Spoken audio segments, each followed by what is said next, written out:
Much of central and eastern Canada is in the grips of a polar vortex right now, which is bringing with it bitter cold and dangerous wind chills. I am freezing. Oh my God, I can't feel my hands, I can feel my feet. I just hope it goes away soon. Most of southern Ontario, western Quebec, and all of the Atlantic provinces are under an extreme cold warning as Arctic air pushes its way through the eastern half of this country. CBC's Kate McKenna is in Halifax.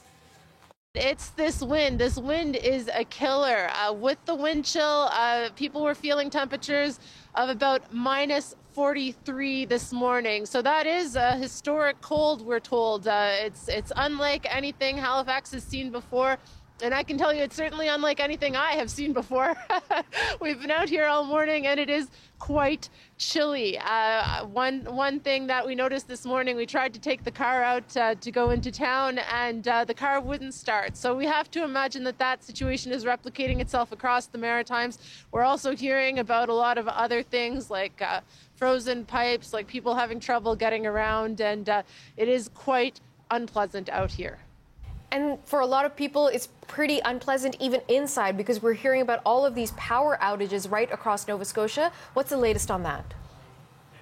Oh, there are thousands of power outages, not just in Nova Scotia, but also in Prince Edward Island and New Brunswick. So we're hearing from different power authorities who say that they're doing the best they can to get the power situation up and going as quickly as possible, get those outages restored. But in the meantime, of course, people are dealing with cold houses. They're also dealing with frozen pipes. They're dealing with having to go outside and trying to get their generators running.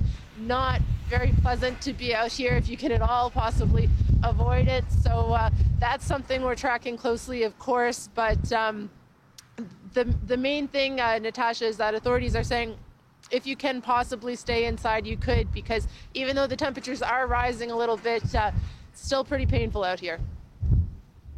We've been watching this weather system all through the week, and we're going to see it drop to levels we haven't seen in almost 20 years. And so that does mean more demand for power from our generation sources and more demand on the grid that's going to deliver that to our customers.